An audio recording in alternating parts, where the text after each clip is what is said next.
रूपिणे अवतार वरिष्ठाय रामकृष्णाय ते नमः। जननीं शारदां देवीं रामकृष्णं जगद्गुरुं पादपद्मे तयोश्रित्वा प्रणमामि मुहुर्मुहुः। नमः श्रीयतिराजाय विवेकानन्दसूरये सच्चित्सुखस्वरूपाय स्वामिने तापहारिणे कालिन्दे पुल्लकमले माधवेन क्रीडारत ब्रह्मानन्द नमस्तुभ्यं सद्गुरो लोकनायकम् योगानंद प्रेमानंद शान्ते वये च पार्षदः रामकृष्ण गत प्राणा सर्वांस्तां प्रणमाम्यहम्। सर्वे भवन्तु सुखिनः सर्वे सन्तु निरामयः सर्वे भद्राणि पश्यन्तु मा कश्चित् दुःखमाप्नुयात्। ओम शांति शांति शांति हरिः ओम। আমরা ধারাবাহিকভাবে প্রত্যেক বুধবারই এইভাবে আলোচনা করে আসছি শ্রী শ্রী রামকৃষ্ণ লীলা প্রসঙ্গ। এইটি হলো আমরা সকলেই জানি, তবু উল্লেখ করতেও আনন্দ হয় যে এই যুগের অবতার পুরুষ শ্রী রামকৃষ্ণ, তার একটি প্রামাণিক জীবনী গ্রন্থ। শুধু তাই নয়, এর মধ্যে যেমন অন্যান্য জীবনীর মধ্যে আমরা দেখতে পাই তার জীবনের ঘটনাগুলির কালানুক্রমিক বর্ণনা, এখানেও তার অবশ্যই আছে, কিন্তু সঙ্গে সঙ্গে আরো কতগুলো জিনিস আমরা পাই।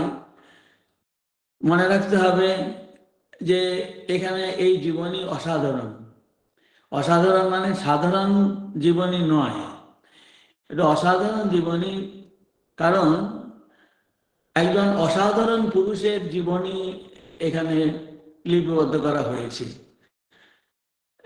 শ্রীরামকৃষ্ণের জীবন এটি অসাধারণ জীবন, অন্য পাঁচজনের সঙ্গে মিলবে না, এরকম একজনও পাওয়া যায় না। পাঁচজন তো দূরের কথা, একজনকেও পাওয়া যায় না যার শ্রীরামকৃষ্ণের জীবনের সদৃশ্য হতে পারে। যাই হোক, সেই জন্যই এই গ্রন্থে আমরা শ্রীরামকৃষ্ণের জীবনের কালানুক্রমিক ঘটনার বর্ণনা রয়েছে যেমন, আবার প্রত্যেকটি ছোট বা বড় ঘটার পশ্চাতে যে কি তাৎপর্য বা ব্যাখ্যা বা কি উদ্দেশ্যে শ্রীরামকৃষ্ণ এই সমস্ত ঘটনা তিনি নিজে অনুষ্ঠান করেছিলেন সেগুলোরও বলা হয়েছে, ব্যাখ্যা করা হয়েছে। আর সমস্ত উপদেশ বা কথা বা শিক্ষা সেগুলোরও একটা যুক্তিসঙ্গত ব্যাখ্যা এখানে আমরা পাই। আর আমরা এই গ্রন্থের অন্তিম ভাগ অর্থাৎ পঞ্চম ভাগ, সে পঞ্চম ভাগ যার নাম হলো দিব্য ঠাকুরের দিব্য ভাব ও নরেন্দ্রনাথ, তার যে পঞ্চম অধ্যায় এখানে আমরা আলোচনা করছি, ঠাকুরের অহেতুক ভালোবাসা ও নরেন্দ্রনাথ। এখানে এই পুরো পঞ্চম ভাগটি শ্রীরামকৃষ্ণ এবং নরেন্দ্রনাথ এই উভয়ের মধ্যে যে দিব্য সম্বন্ধ, দিব্য প্রেমের সম্বন্ধ, এটি অসাধারণ। এটি অসাধারণ, আগে যেমন বললাম এর ভাষার অন্য কিছু বলা যাবে না। শুধু আপনারাও বলুন, আমরাও যখন পড়ি বা শুনি, বা আরো অনেক পাঁচজন বিদেশি মানুষও যদি তারা প্রথম শুনে, তারা শুধু এইটুকুই তারা অনুভব করেন এবং বলে থাকেন যে এই অদ্ভুত, মানে আমরা অত্যন্ত আশ্চর্য হয়ে যাচ্ছি বা বিস্ময়াপন্ন হয়ে যাচ্ছি, এই জিনিস পর্যন্ত বলেন। কারণ এদের মধ্যে যে উভয়ের মধ্যে যে ভালোবাসার যে কি রূপ, কারণ এইটি আমাদের মানে এই যে একটি পরিবারের মধ্যে আমরা দেখি ভালোবাসার ব্যাপারটি একটা পরিবারের মধ্যে একে অপরের সঙ্গে যে মিলন এবং বিরহের মধ্যে সে ভালোবাসার গভীরতাটা প্রকাশ পায়।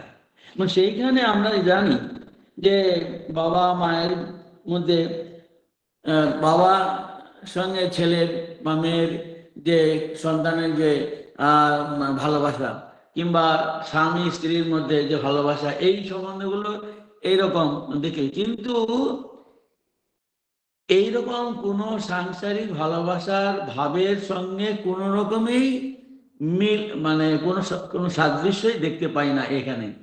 কিন্তু এইদের দুজনের মধ্যে যে কি গভীর ভালোবাসা, সেইটি শুধুমাত্র যা তার মানে ঠাকুরের বা স্বামীজির কথার মধ্যে, তাদের আচরণের মধ্যে প্রকাশ পেয়েছে। অপরেরা যা দেখেছে শুনেছে, সেইটাই শুধুমাত্র দেখে বুঝে শুনে ভেবে তার গভীরতাটা আমরা কিছুটা মাত্র অনুভব করতে পারবো। এই অধ্যায়ে আমরা সেটাই দেখতে যাচ্ছি।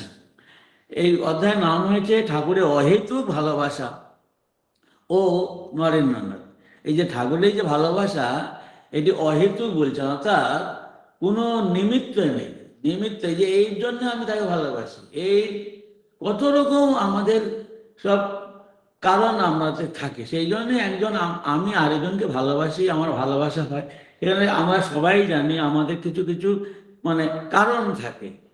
এই কত রকমের কারণ থাকে, যে আমার আত্মীয় হয়, আমার বাবা হয়, আমার মা হয়, এইরকম একটা সম্বন্ধ তো বটেই। আমাকে মা প্রতি আমাদের ভালোবাসা, সেই ভালোবাসা কারণ আমার বহু বছরে, মানে আমার জন্ম কখন হলো তা আমি জানি না, কিন্তু সেই সময়ের কথা কল্পনা করে বা অপরের কাছ থেকে শুনে বুঝতে পারি মা আমাকে কত গভীরভাবে ভালোবেসেছেন তখন থেকে, জন্মের পর মুহূর্ত থেকে। এবং সেটি যে কত এবং কেন আমি আবার তাকে ভালোবাসি। এখন এখানে অনেক নিমিত্ত বা যেহেতু আমার মা ভাবেন যেহেতু আমার ছেলে, সেই জন্য আমি তাকে ভালোবাসি। আবার ছেলেও ভাবে বা সন্তান ভাবে যে ইনি আমার মা, অতএব আমি তাকে ভালোবাসি। তাই এরকম অনেক হেতু বা নিমিত্ত থাকে। কিন্তু এখানে ঠাকুর যে নরেন্দ্রনাথকে ভালোবাসছেন, সেই ভালোবাসার পশ্চাতে কোনো রকম হেতু নেই।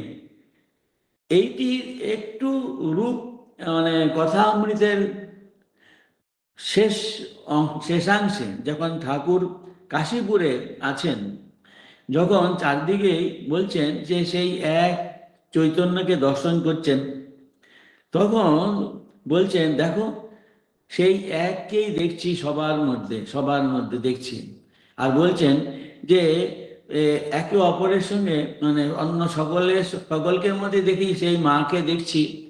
আর একটা বলছেন পরম আত্মীয় বলে বোধ হচ্ছে, পরম আত্মীয় বলে বোধ হচ্ছে। এই যে জিনিসটি এইখানে, এই আমরা যে সকল ধরনের ভালোবাসার কথা পরিচয় পাই, এইখানে ঈশ্বরের প্রকাশ দেখে যে ভালোবাসা, সেইটি এই শ্রীরামকৃষ্ণের মধ্যে আমরা লক্ষ্য করি। এবং সেটা যে কত গভীর হতে পারে, সেইটি শুধুমাত্র আমরা একটু অনুভব করতে পারি, একটু তার কাছাকাছিও কতটা এটা বুঝতে পারি, চেষ্টা করতে পারি, এখানে পাবো আমরা। সেইটা আমরা বলতে যাচ্ছি। এখন এইখানে প্রথমে রয়েছে যে নরেন্দ্রনাথের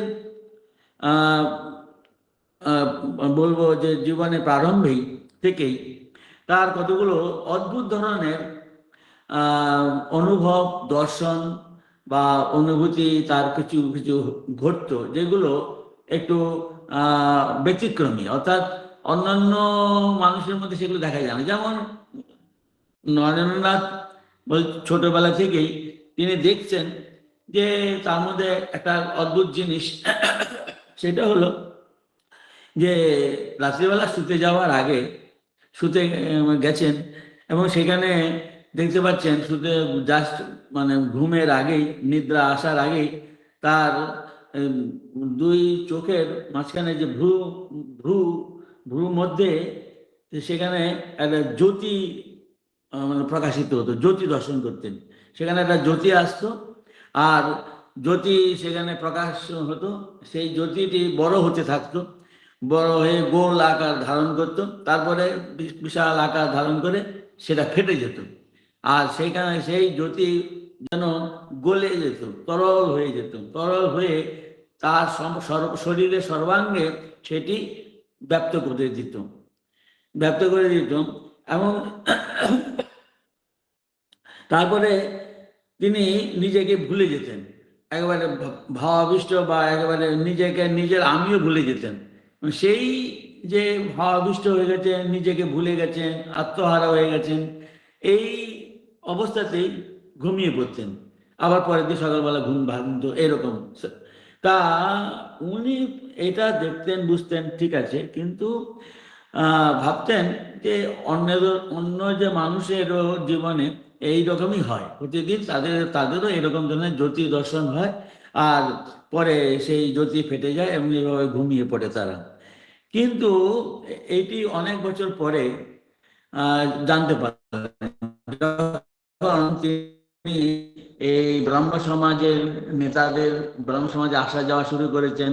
তারপর এই দেবেন্দ্রনাথ ঠাকুরের কাছে আসা যাওয়া করতেন, এবং দেবেন্দ্রনাথ ঠাকুরের অধীনে কিছু কিছু ছেলেরা তারা এসে সেখানে তার সামনে বসে ধ্যান করতেন এবং ধ্যান করতেন। সেই ধ্যানের সময়ও এরকম এই ধ্যান করতে বসেও নরেন্দ্রনাথ এরকম জ্যোতি দেখতেন। তখন কিছুদিনের মধ্যেই ধ্যান কিরকম ভাবে তারা ধ্যান করছেন, তাদের তাদের ব্যক্তিগত অনুভব, সেটা পরস্পরের মধ্যে আলাপ আলোচনা করতেন, একে অপরের কাছে বলা বলি করতেন।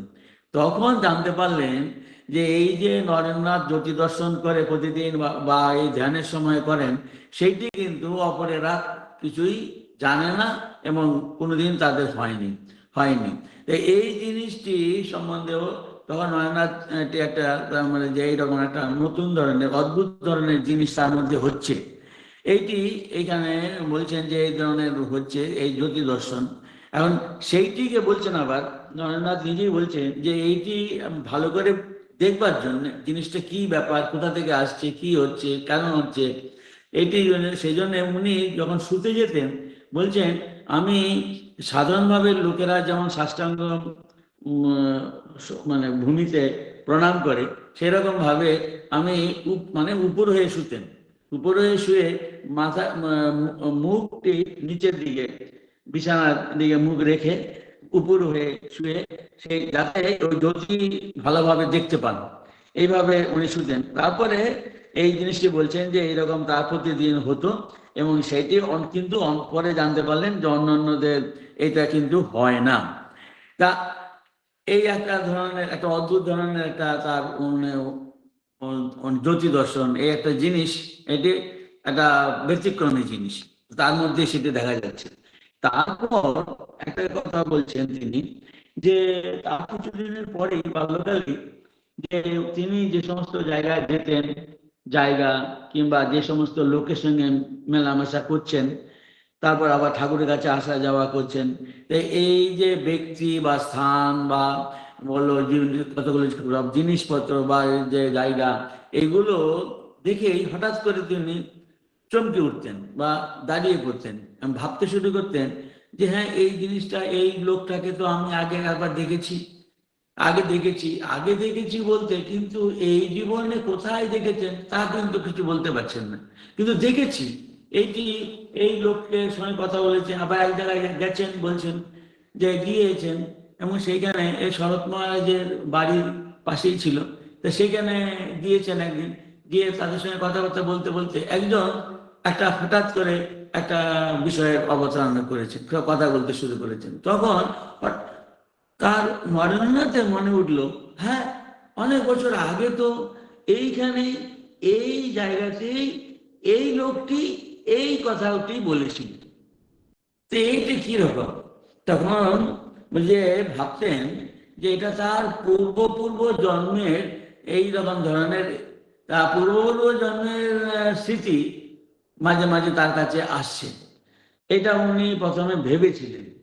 কিন্তু পরবর্তীকালে শরৎ মহারাজ এদের কাছে স্বামীজি নরেন্দ্রনাথ বলেছিলেন, বুঝলেন, ঠিক তা নয়, পূর্ব জন্মের এরকম আমার জন্মে, আগেকার জন্মে এরকম হয়েছে তা নয়, এই জিনিসগুলো নয়। এইটি হয়েছে যে এই জন্মেই যাদের সঙ্গে কাজ করতে হবে, যেসব ব্যক্তির সঙ্গে কাজ করতে হবে, যেখানে যে জায়গায় আমার কাজ করতে হবে এবং যে সমস্ত জিনিসের সঙ্গে তার সম্পর্কে আসতে হবে, এই তাদের কাছে যখনই এইরকম ব্যক্তি বা বস্তু বা স্থানের সম্পর্কে আসছেন, তার আগেই স্বামীজি এই ধরনের এই সমস্ত জিনিসগুলো আগে দেখে নিতেন। তার একটা মানে অন্য বলবো অন্য জগতে বা অন্য স্তরে তার এই অনুভবগুলো আগে দেখে নেবেন। এই জিনিসটি কিন্তু লক্ষ্য করে দেখুন যে এটি স্বামীজি যেমন বলছেন যে আমি এই সব জিনিসগুলো, এই সব কথাগুলো, এই ব্যক্তিগুলো আগে দেখেছি বলছেন, এই জিনিসটি তো মানে ঠাকুর পরিষ্কারভাবে বলছেন।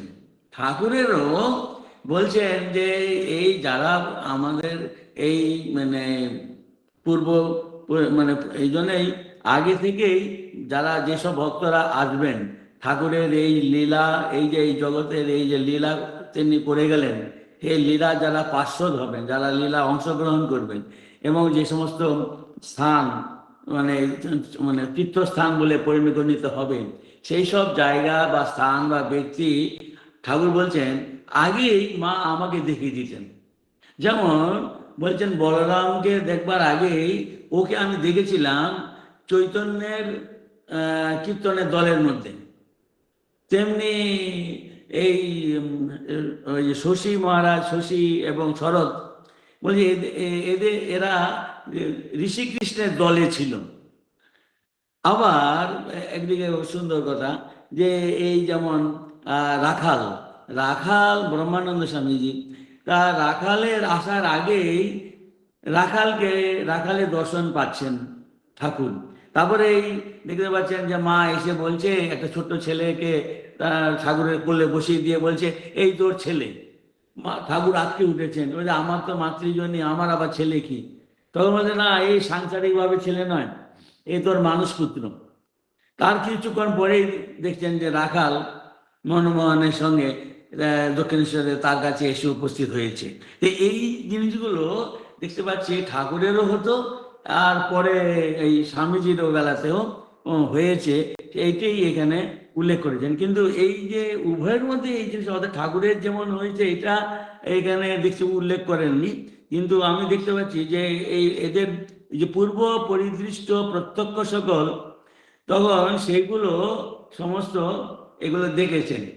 তা এই যে সব জিনিসগুলো দেখে তারপরে আবার সেগুলোকে বলছেন হ্যাঁ এরকম আমি আগে দেখেছি। তাই এই জিনিসগুলো এখানে মানে স্বীকার করছেন, এইখানে আমাদের আলোচনার মধ্যে এসেছে। আর হ্যাঁ, এইখানে বলছেন যে এখন মনে হয় ইহজন্মে যে সকল বিষয় ও ব্যক্তির সহিত আমাকে পরিচিত হইতে হইবে, জন্মিবার পূর্বে সেই সকলকে চিত্র পরম্পরায় আমি কোনরূপে দেখিতে পাইয়াছিলাম, এবং উহারই স্মৃতি জন্মিবার পরে আমার অন্তরে আজীবন সময় সময় উদিত হইয়া থাকেন। এইখানে স্বামীজি বলছে, স্বামীজির বেলায় যে তার এই জন্মগ্রহণের আগেই এইগুলো তিনি একসময় তিনি দেখেছেন, এটা বলতে যাচ্ছেন। এই এই ধরনের পরে আবার বলছেন, ফুটনোট দিয়েছেন এখানে একটা দেখবেন, আমি যে পৃষ্ঠা থেকে বলছি সেটা হলো 58 পৃষ্ঠা। 58 পৃষ্ঠায় সেখানে বিষয়বস্তুটির শিরোনাম দিয়েছেন, মানে সাব হেডিং দিয়েছেন, ঠাকুরের দৈবী শক্তি প্রত্যক্ষ করিয়া নরেন্দ্রের জল্পনা ও বিস্ময়। এখন এইখানে ফুটনোটের মধ্যে বলছেন এই অদ্ভুত প্রত্যক্ষের কথা শ্রীযুত নরেন্দ্র তাহার সহিত পরিচিত হইবার কিছুকাল পরেই আমাদিগকে বলিয়াছিলেন, এবং শেষ জীবনে তিনি উহা সম্বন্ধে এইরূপ কারণ নির্দেশ করিয়াছিলেন যে এগুলো আগেই তিনি দেখা পেতেন, এটা বলতে যাচ্ছেন। তারপরে কতগুলো জিনিস ঘটলো বলছেন, যেমন এই ঠাকুরের কাছে গেলেন, ঠাকুরের কথা শুনলেন, ঠাকুরের কথা প্রথম শুনলেন ওই স্কটিশ চার্চের কলেজের অধ্যক্ষ প্রিন্সিপাল উইলিয়াম হেস্টি সাহেবের কাছে ঠাকুরের কথা প্রথম শুনলেন। তারপরে সাক্ষাৎকার হলো ওই সুরেন্দ্র মিত্রের বাড়িতে। তারপর ঠাকুরের সঙ্গে কথা হলো এবং বললে কথা দিলেন যে হ্যাঁ যাবেন। তারপরে দক্ষিণেশ্বরে এলেন। তাই সেই সব জিনিসগুলো এখানে লক্ষ্য করি যে সেই সব মানে অদ্ভুত সব সমস্ত দর্শন সেগুলো নিয়েও আলোচনা হয়েছে। এখন এই প্রথম দক্ষিণেশ্বরে গেলেন, সেইখানকার কথায় যে দ্বিতীয় দর্শনে গেলেন সেটাও আলোচনা করেছি আমরা। তারপর তৃতীয় দর্শনে আবার গিয়েছিলেন। যে প্রত্যেক শরৎ মাস বলছেন, এই যে লেখক বলছেন যে প্রত্যেক দর্শনের মানে মানে এই যে নরেন্দ্রনাথ শ্রীরামকৃষ্ণের কাছে 3বার গেলেন দক্ষিণেশ্বরে, এই 3বারই একই রকমের অনুভব বা শ্রীরামকৃষ্ণের একই রকমের চিন্তা ভাবনা ছিল তা নয়। এই যে অনুভব বা দর্শন যা হয়েছে নরেন্দ্রনাথের, সেগুলো সব একই রকমের নয়, এগুলোর মধ্যে কিছু কিছু পার্থক্য রয়েছে, অনেক রকম মানে পার্থক্য আছে। এখানে বলছেন যে প্রথম দর্শনে কিছু বন্ধুদের সঙ্গে গেলেন, সঙ্গে ছিলেন সুরেন্দ্রনাথ মিত্র, এরা সব ছিলেন।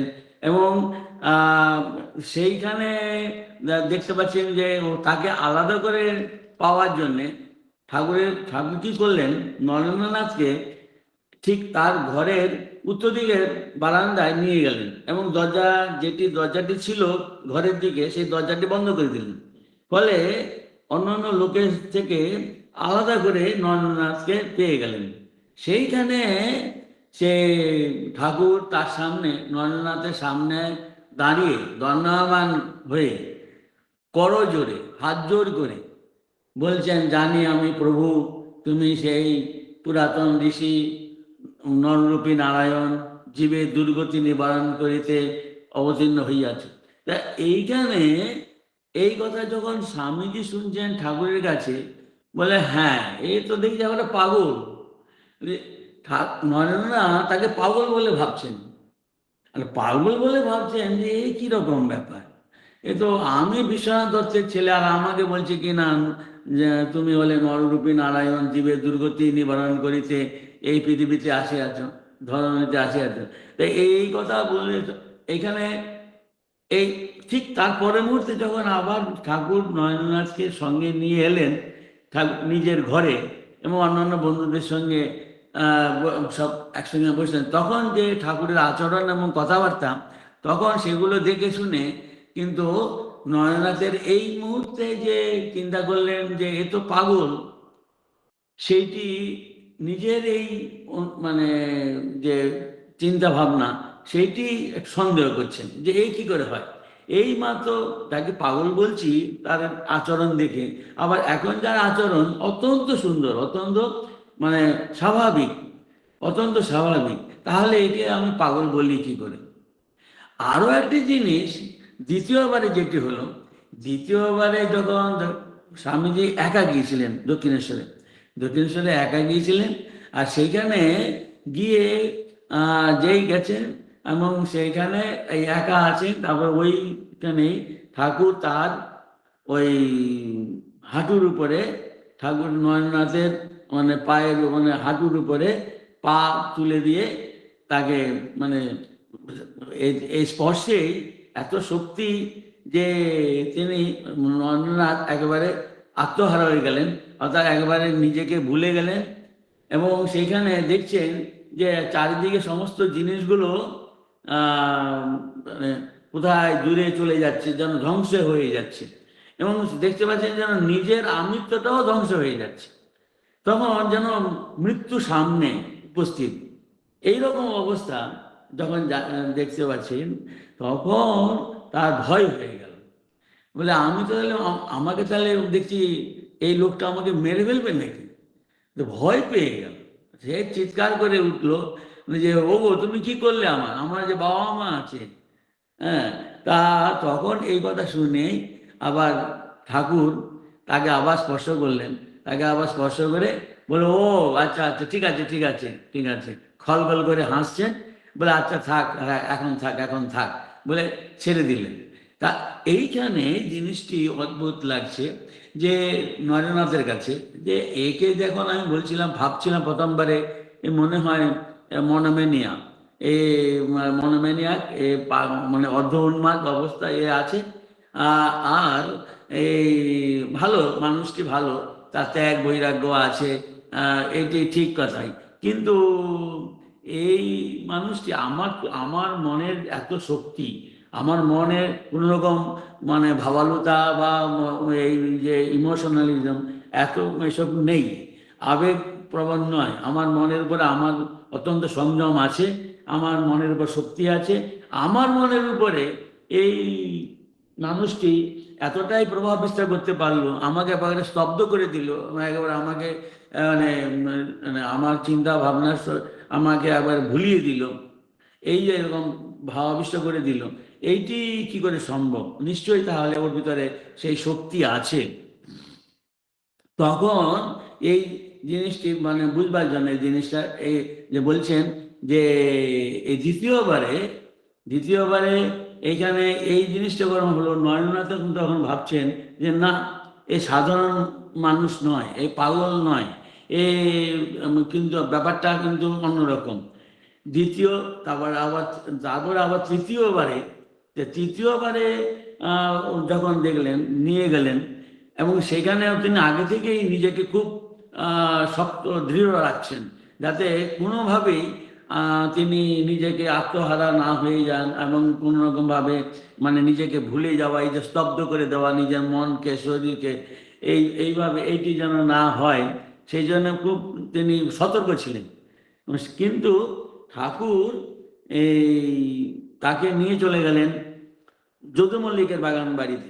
যদুমল্লিকের বাগান বাড়িতে সেখানে নিয়ে গিয়ে একটা জায়গায় ঘরে বসিয়ে তাকে আবার স্পর্শ করলেন। স্পর্শ করতেই স্বামীজি একবারে স্থির হয়ে গেলেন, ভাবাবিষ্ট হয়ে গেলেন, তার শরীর মনে একবার স্তব্ধ তা এসে গেল। তখন তা বলছেন যে মানে ঠাকুর তাকে কতগুলো প্রশ্ন করেছিলেন যে এইখানে কি উদ্দেশ্যে এসেছে, মানে কেন এসেছে, এবং মানে কি কি কি তার ভবিষ্যতে এসে কি করবেন, এবং কতদিনের জন্য এসেছে, আবার কিভাবে তার কাজ করবে, এই সমস্ত জিনিসগুলো যা যা ঠাকুর জিজ্ঞেস করেছিলেন সব উত্তর ঠাকুরের স্বামীজির কাছ থেকে পেয়ে গেলেন। এবং যে দর্শন তার হয়েছিল যে সেই কাশী থেকে ওই এই মানে শিবের অংশে তার জন্ম, এবং সপ্তর্ষি মণ্ডলের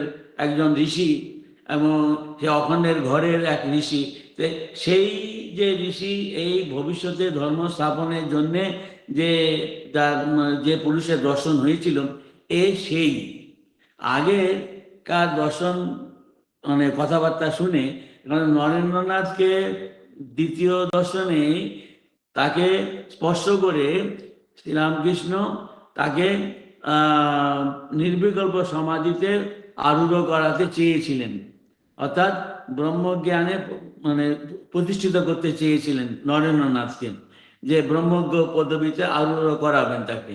সেই করতে গিয়ে তখন নরেন্দ্রনাথ ভয় পেয়ে গেলেন যে আমার তো বাবা মা আছে, তুমি কি করলে গো। এতে ঠাকুরের মনে এক সংশয় হয়, সন্দেহ হয়েছিল যে আমি যাকে দেখেছিলাম সেই সপ্তর্ষির এক ঋষি, তার মধ্যে এই যে ব্যক্তি নরেন্দ্রনাথ, এ তো দেখছি বাবা মার প্রতি তার এত আসক্তি, বাবা মাকে ছাড়তে পারছে না, এইটি তো বিপরীত, এইটি কি করে হবে তার পক্ষে।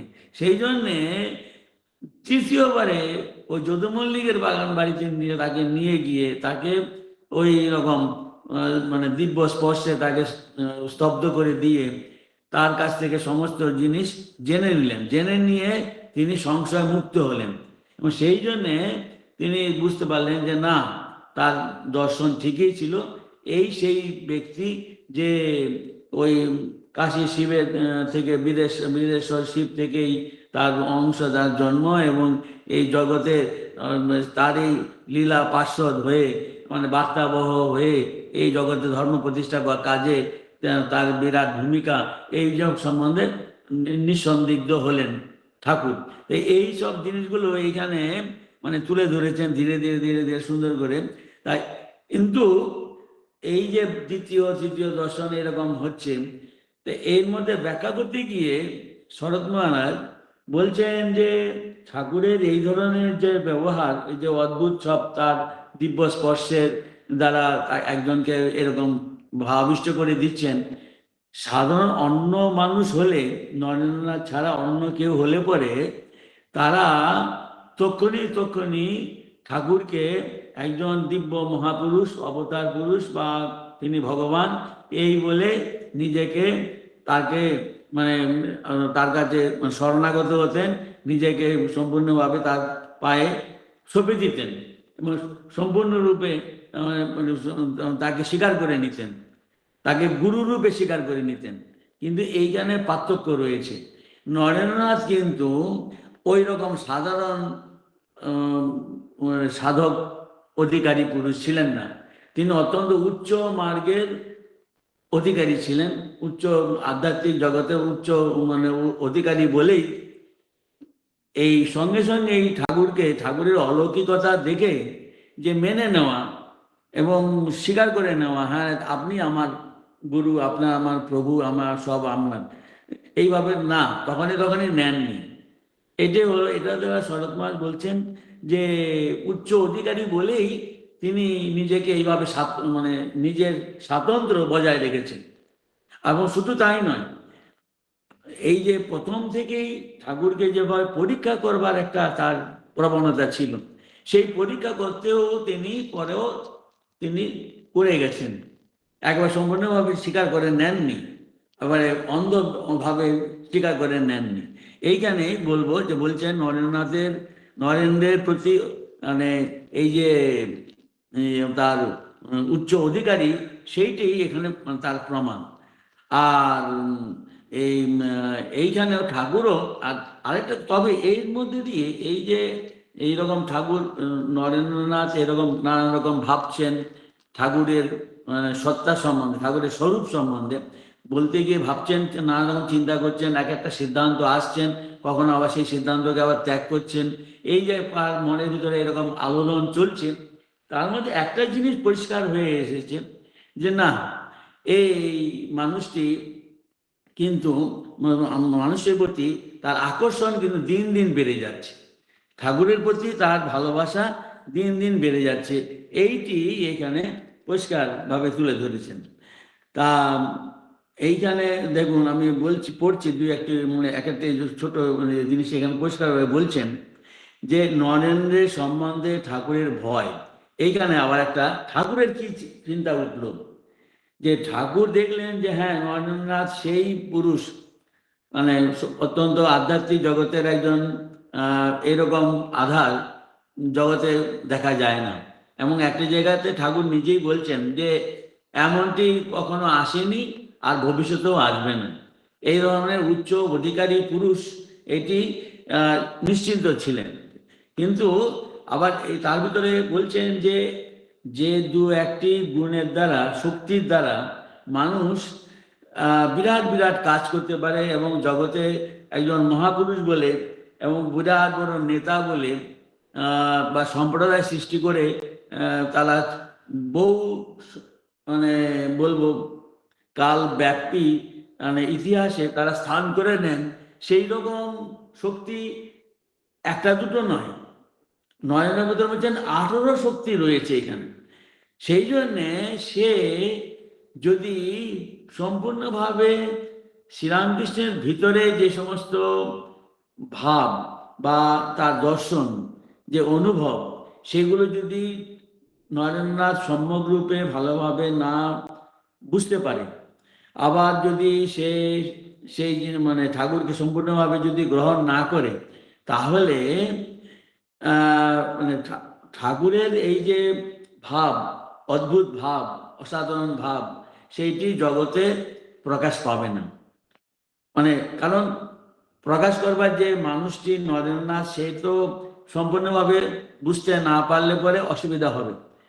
আর আরো একটা জিনিস হলো যে নরেন্দ্রনাথ হয়তো এই মায়ার জগতে এসেছেন, সে যত বড় মহাপুরুষই হোক, মায়া জগতে এসে এখানেও মায়া দ্বারা প্রভাবিত হয়ে সে হয়তো কোনো অন্য দিকে মানে সংসারে কোনো আলাদা ঠাকুরের থেকে ভিন্ন হয়ে আলাদা হয়ে গিয়ে তারা, যেমন বলছেন যে মায়ার ভিতরে যেমন এই দারৈষণা, লোকৈষণা, এই সমস্ত প্রভাবে পড়ে সে হয়তো অন্য ভাব দিকে চলে যেতে পারে, ঠাকুরকে হয়তো ত্যাগ করে দিয়ে অন্য দিকে চলে যেতে পারে। তাহলে ঠাকুরের এই যে ভবিষ্যতে তার যে নতুন ধর্ম ভাব আন্দোলন, এগুলো সবই সম্পূর্ণভাবে জগতে প্রতিষ্ঠিত হতে পারবে না।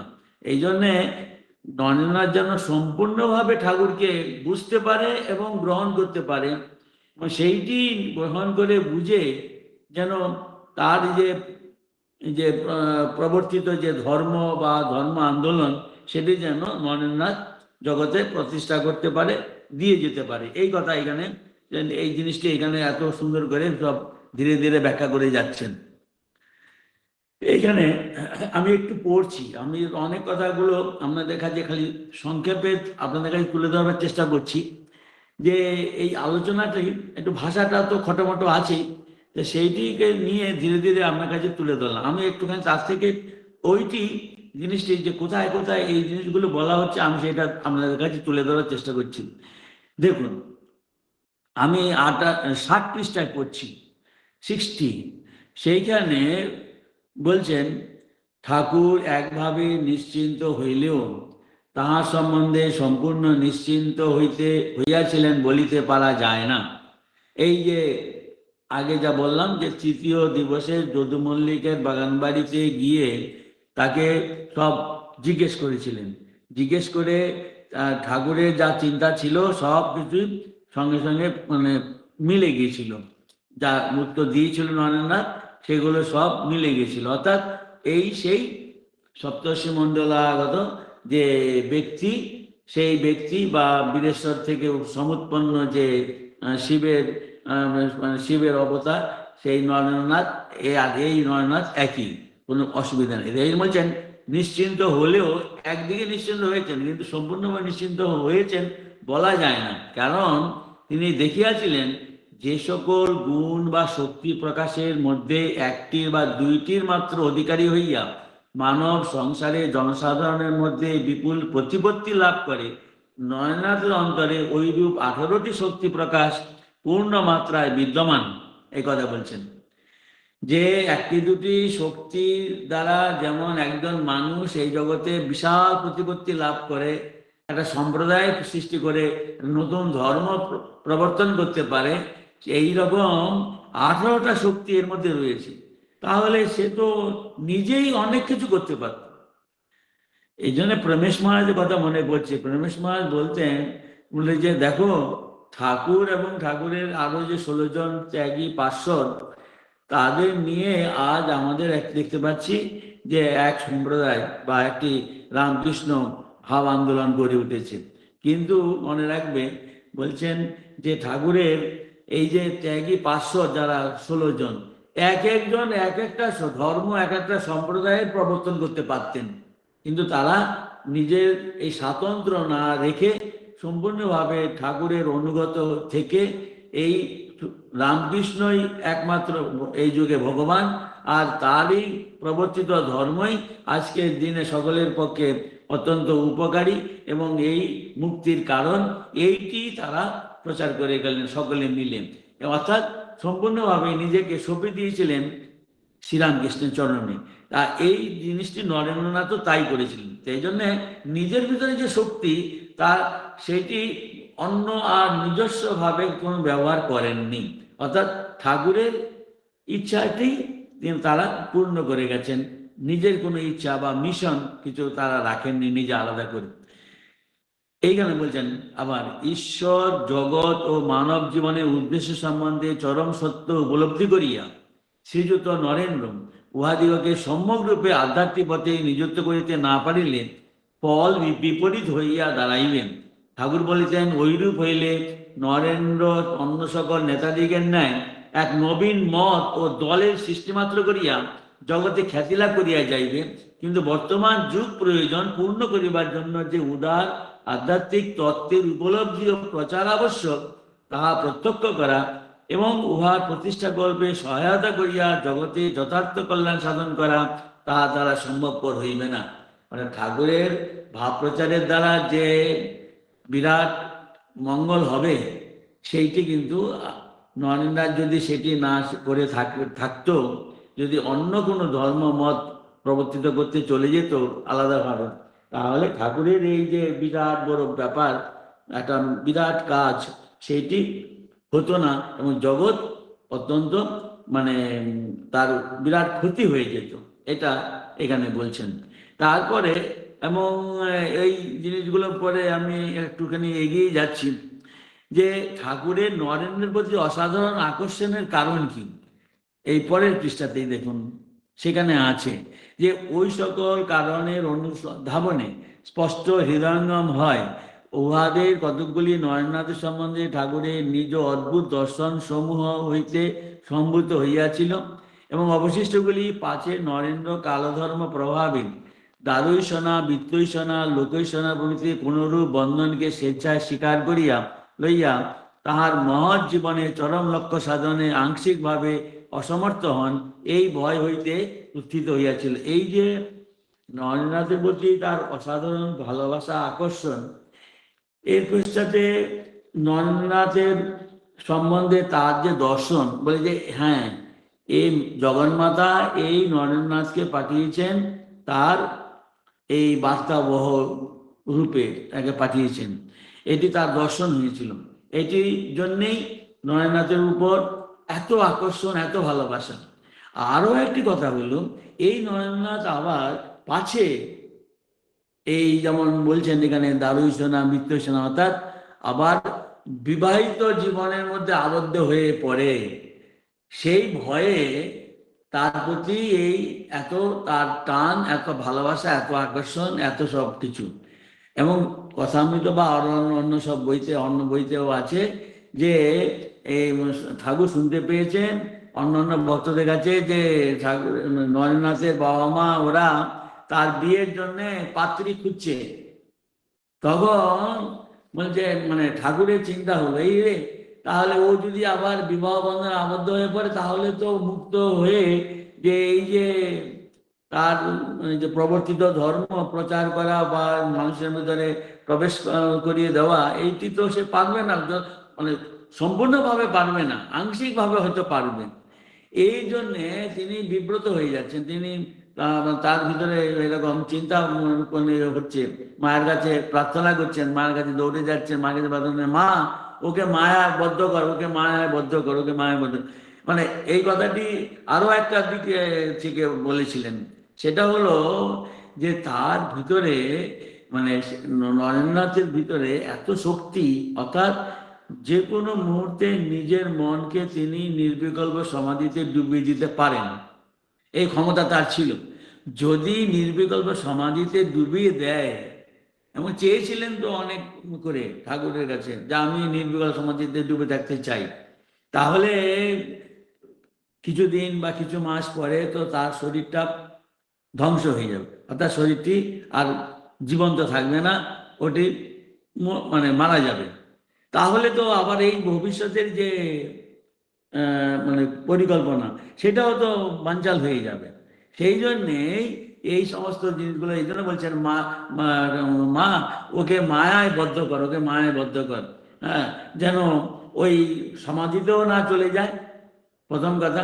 আর দ্বিতীয় কথা হলো যে এইরকম বিবাহের বন্ধনে যেন আবার জড়িয়ে না পড়ে। এই সব কারণে নরেন্দ্রের উপরে যেমন তার উপর বলবো যে পজিটিভ বা ইতিবাচক অনেক সব দর্শন তার হয়েছে, যে এই সাধারণ ব্যক্তি নয় নরেন্দ্রনাথ, সপ্তর্ষির এবং এই যুগের এই ধর্ম প্রচারের জন্য এর অবশ্য মানে আবশ্যিক, অত্যন্ত আবশ্যিক একটি অঙ্গ, এরকে ছাড়া এটা চলবে না।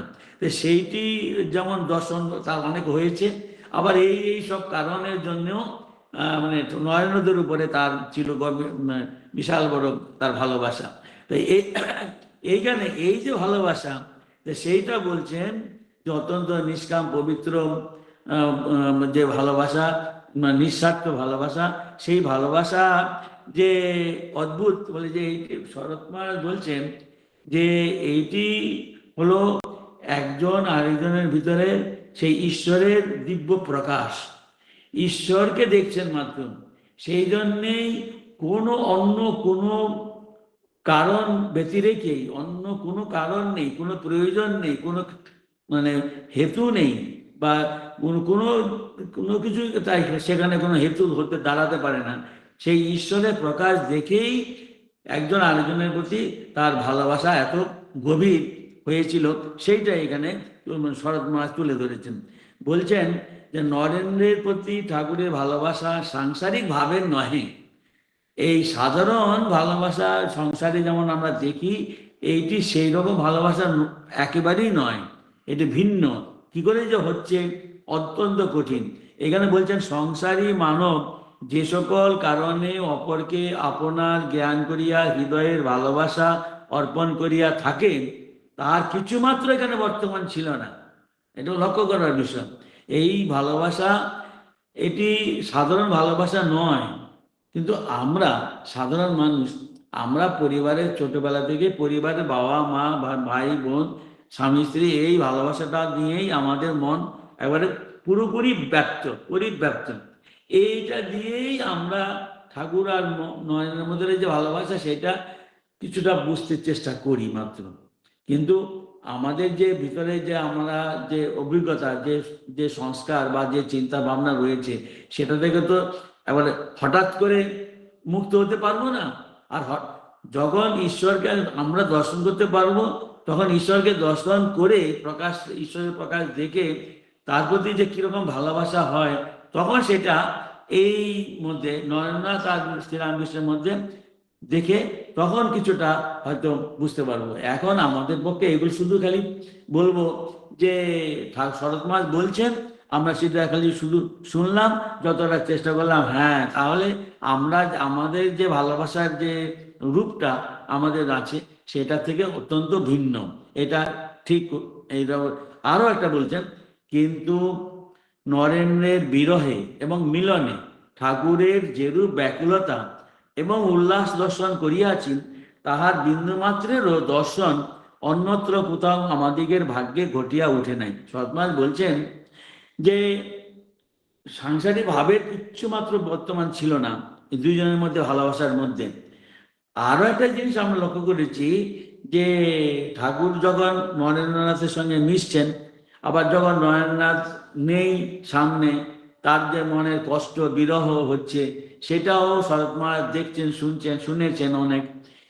তখন সেই থেকেই বলছেন যে এই রকম এই যে ঠাকুরের নরেন্দ্রনাথের সঙ্গে দেখে যে তার আনন্দ, আবার নরেন্দ্রনাথ সামনে দেখতে পাচ্ছেন না বলে তার মনে যে দুঃখ, সেটি এইরকম দুঃখ আর এইরকম আনন্দ এই অন্য কোথাও তিনি জীবনে দেখেননি, এটা বলছেন। নিষ্কারণে একজন অপরকে যে এতদূর ভালোবাসিতে পারে, ইহা আমাদিগের ইতপূর্বে জ্ঞান ছিল না। নরেন্দ্রের প্রতি ঠাকুরের অদ্ভুত প্রেম দর্শন করিয়াই বুঝিতে পারিয়াছি, কালে সংসারে এমন দিন আসিবে যখন মানবের মধ্যে ঈশ্বর প্রকাশ উপলব্ধি করিয়া সত্য সত্যই ওইরূপ নিষ্কারণে ভালোবাসিয়া কৃতকৃতার্থ হইবেন। সদমাস বলছেন এটা একটি অদ্ভুত ব্যাপার।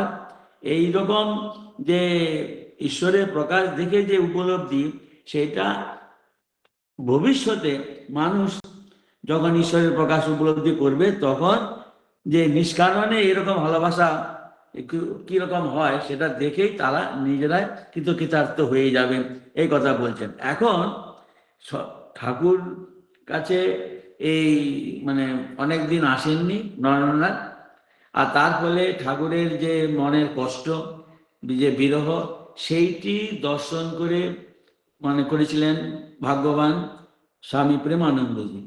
স্বামী প্রেমানন্দজি প্রথম দর্শনে গিয়েছিলেন ঠাকুরকে, সেই দিন রাত্রিবাস করেছিলেন, সেই প্রসঙ্গ এখানে এসেছে।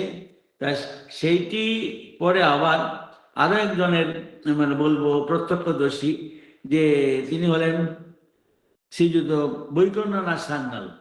বৈকুণ্ঠনাথ সান্যালও যখন সে একবার গিয়েছেন, তখনও ঠাকুর নরেন্দ্রনাথের জন্যে পাগল হয়েছেন। সে ঘুম নেই, সারা রাত ঘুম নেই, শুধু খালি এপাশ ওপাশ করছেন, এই দিদি এই একবার ঘরে আসছেন, ঘরের বাইরে যাচ্ছেন। তাই এই যে বর্ণনা, শুধু বর্ণনাটা মানে মানে পড়লেই আমরা মানে যা বুঝতে পারি বলবো যে শুধু খালি মনে মনে একটুখানি মানে অনুভব করতে পারি যে কি মানে অদ্ভুত ধরনের ভালোবাসা মানে ঠাকুরের ছিল নরেন্দ্রনাথের উপরে। এই জিনিসটি মানে কি বলবো যে আমরা অন্য কোথাও, আমরাও অন্য কোথাও দেখিনি শুনিনি। শুধু একটু সময় রয়েছে বলবো। আর যেমন প্রেমানন্দজির কথা বলছেন, প্রেমানন্দজি একদিন বিকালবেলা গিয়েছেন দক্ষিণেশ্বরে, সঙ্গে ছিলেন রামদয়াল বাবু, আর ওই ঘাটে নৌকার ঘাটে মানে নৌকো করে আসছেন, সঙ্গে কিন্তু হাটখোলার ঘাটে উঠতে গিয়ে সঙ্গে ছিলেন স্বামী ব্রহ্মানন্দ রাখাল। তারা তিনজনে ওখানে গিয়েছেন এবং বিকাল হয়ে গেল। তারপর রাত্রিবেলা একটুখানি প্রসাদ খেয়ে দিয়ে তারা ওই ঠাকুরের ঘরেই রাজা মহারাজ অর্থাৎ রাখালকে বিছানা হলো, সেখানে মানে ঠাকুরের ঘরে বিছানা হয়েছে, সেখানে তিনি শুয়ে পড়েছেন মানে রাতে। আর ওইদিকে দক্ষিণ পূর্বে বারান্দায়, ঠাকুরের ঘরে দক্ষিণ পূর্বে বারান্দায়, সেই বারান্দাতে বিছানা হলো এই রামদয়াল বাবু আর এই বাবুরাম। তখন বাবুরাম তারা ওখানে একটু শুয়েছেন। একটু শোয়ার পরেই মানে কিছুক্ষণ সময়ের পরেই ঠাকুর সেইখানে তাদের কাছে এসে উনি উপস্থিত হয়েছেন। হ্যাঁ, মানে সেই শুধু ওই অংশটাই মানে হ্যাঁ বলছেন ওই হ্যাঁ কিছুক্ষণ সময় পরে বলছেন 1 ঘণ্টা কাল অতীত হইতে না হইতে ঠাকুর পরিধেয় বস্ত্রখানি বালকের ন্যায় বগলে ধারণ করিয়া ঘরের বাহিরে আমাদিকে শয্যাপার্শ্বে উপস্থিত হইয়া রামদয়াল বাবুকে সম্বোধন করিয়া বলিলেন।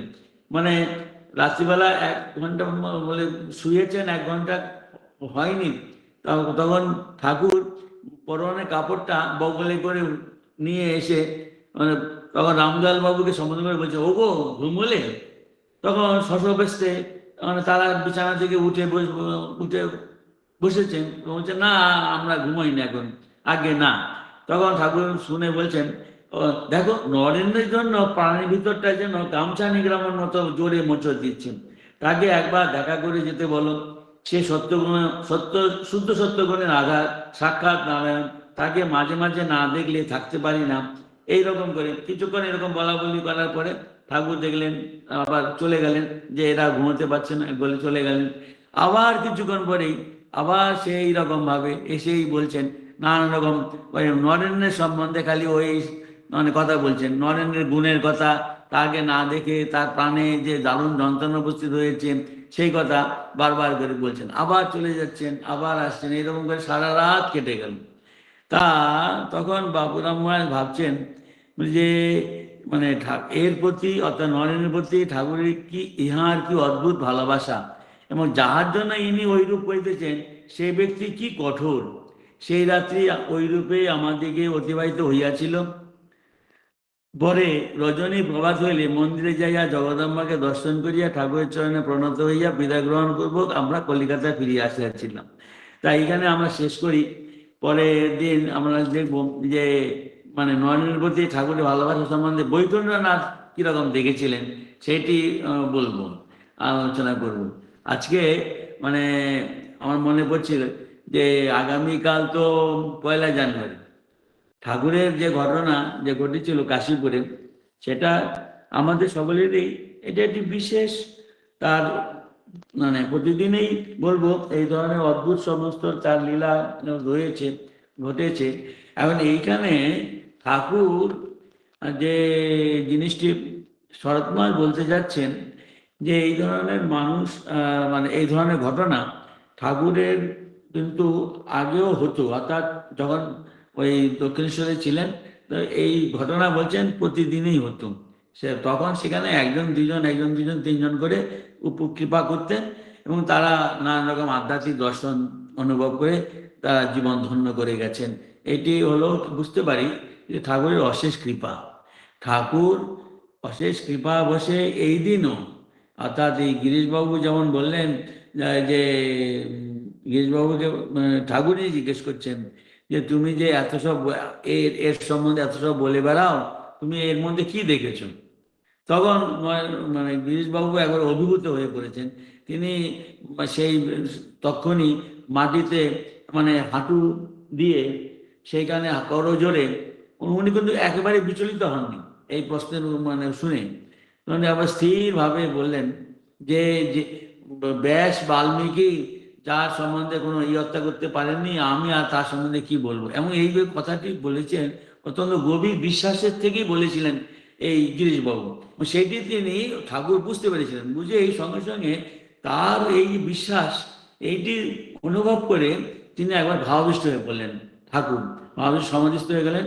তার একটু সেইটি দেখেই আবার গিরিশবাবু তার ঠাকুরের এবারে প্রদীপ্ত মুখমণ্ডল দেখে তিনি একেবারে জয় রামকৃষ্ণ বলে চিৎকার শুরু করেছেন আর ঠাকুরকে গিয়ে প্রণাম করছেন। আর ঠাকুর ততক্ষণে অর্ধভাবাবিষ্ট হয়ে তখন যে সামনে গিয়ে প্রণাম করলো, তাকে তার বুকে গিয়ে হাত দিয়ে স্পর্শ করলেন, নিচে থেকে উপর দিকে হাতটা সঞ্চালন করলেন আর বললেন চৈতন্য হোক। এবং সেখানে আছে আশীর্বাদ করি তোমাদের সকলে চৈতন্য হোক। এই যে চৈতন্য হওয়া ব্যাপারটা এবং যাদের অনুভব হলো, এই চৈতন্য হওয়া মানে হলো ঈশ্বরের দর্শন। এই যে মানে এই ঈশ্বরের দর্শন হলো, এবং ঈশ্বরের দর্শন বা এই যে চৈতন্য হওয়া, এই জ্ঞান, ঈশ্বরের জ্ঞান হওয়া, এটি যা কথামৃতের মধ্যে বিভিন্নভাবে যে গল্পের আকারে এগুলো ঠাকুর ব্যাখ্যা করেছেন, মধ্যে এই চৈতন্য অর্থাৎ এই আমরা বেহুশ হয়ে আছি, আমরা অচৈতন্য হয়ে আছি। কি না অচৈতন্য হয়ে আছে মানে আমরা জানি না একটা জিনিস, সেইটা কি, সেটা হলো সবই ঈশ্বরই সব হয়ে রয়েছেন। যা কিছু জগতের সামনে আমরা দেখতে পাচ্ছি, জীব জন্তু গাছপালা পাহাড় পর্বত মানুষজন সবই ঈশ্বরই সব হয়েছেন। আর এই যে সবাই ভাবছেন আমি এটা করছি ওটা করছি এটা করছি, এই সবই কিন্তু ঈশ্বরই করছেন, ঈশ্বরই কর্তা আর ঈশ্বরই সব হয়ে রয়েছেন। এইটা আমরা জানি না, এই জন্য আমরা অচৈতন্য।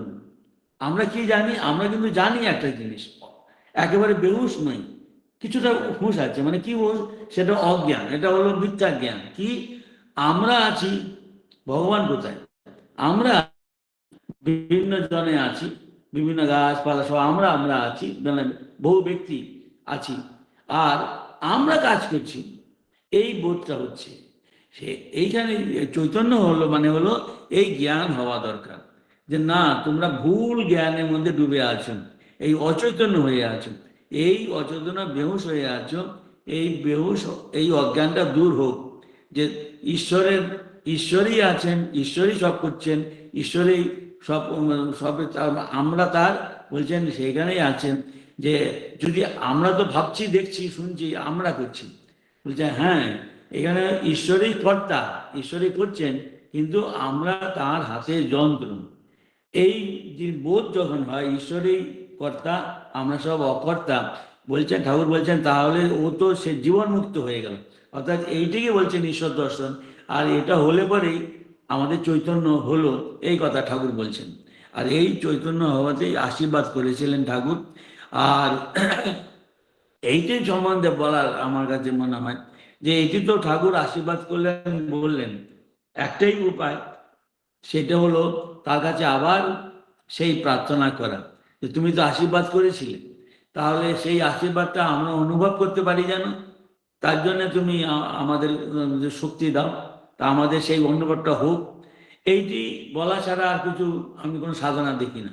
হ্যাঁ, তবে এর মধ্যে থেকেই একটা জিনিস আমার মনে হচ্ছিল যে আমরা কি তাহলে হাত পা গুটিয়ে খালি ওই বসে বসে খালি প্রার্থনা করাটাই 24 ঘন্টা কাটাবো? না, যেহেতু এখানে ঠাকুর বললেন ঈশ্বর মানে হলো এই জীব জগৎ চতুর্দশী তত, এই সবই ঈশ্বর। তাহলে ঈশ্বর যদি আমার সামনে বর্তমান, তাহলে কি করবো আমরা? সেটাই তো স্বামীজি বলেছেন যে ব্রহ্ম হতে কীট পরমাণু সর্বভূতে সেই প্রেমময়, শরীর মন অর্পণ করা শখে এ সবার পায়, বহুরূপে সম্মুখে তোমার ছাড়ি কোথা খুঁজিছ ঈশ্বর, জীবে প্রেম করে যেই জন সেই জন সেবিছে ঈশ্বর। এই আশীর্বাদ আমরা পেলাম, শুনলাম, আমাদের কর্তব্য আমরা যা মনে হয় আমরা তো এখন কর্তব্য বোধ করছি, মানে আমি কর্তৃত্ব বোধ করছি। এই কর্তৃত্ব বোধ দূর করবার জন্যেই এই কর্তব্য, এই কাজ কি, যে আমি ঈশ্বরের সেবা করছি, ঈশ্বরের সেবা করছি, এবং সেই সেবাটাও ঠাকুরেই আমাকে দিয়ে করিয়ে নিচ্ছেন। এই সেবা, এই শিবজ্ঞানী জীবের সেবা, এই আমাদের যা কিছু কর্ম করি সবই ঠাকুর আমাদের দিয়ে করাচ্ছেন। এই সাধনাই মনে হয় আজকের দিনে আমাদের কাছে এটি পরিষ্কার হয়ে যায়, এবং এইটি যদি আমরা যথাযথভাবে পালন করি, অর্থাৎ আমাদের এই সমস্ত দৈনন্দিন যা কাজকর্ম সেটা সবই হলো ঠাকুরের সেবা। এই ঠাকুরের সেবা করে নিজেরা যেন ধন্য হয়ে, অর্থাৎ এই জ্ঞান লাভ করতে পারি, আমাদের জন্য চৈতন্য হয়, এই প্রার্থনা করি ঠাকুরের কাছে। আপনাদের কাছে এইটি বলার সুযোগ পেলাম বলে বড় আনন্দ হচ্ছে।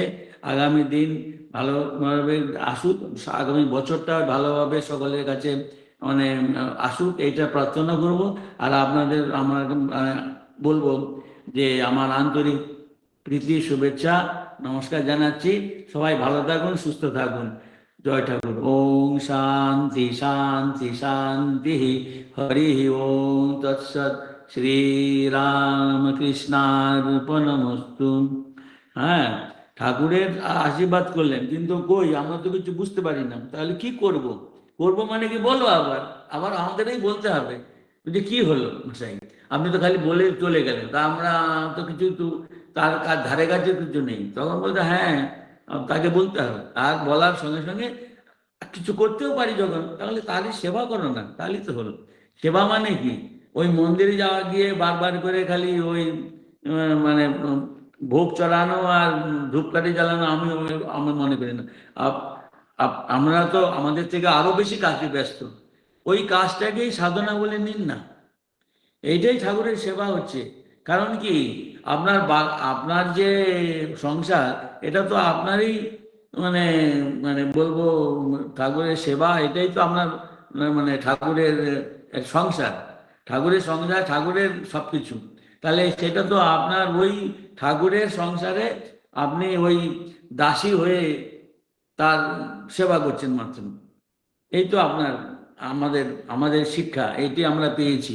তাই জন্য বলবো আমাদের এই জীবনটাই যেন পুরোপুরি এই ঠাকুরের সেবাতে পরিণত হয়ে যায়। সবাই ভালো থাকুন, আগামী বছরটি দেখুন ঠাকুর কিরকম আমাদের জন্য তৈরি করেছেন। সকলকে জানাচ্ছি, আসি। আচ্ছা, মহারাজজি হ্যাঁ, প্রণাম মহারাজ।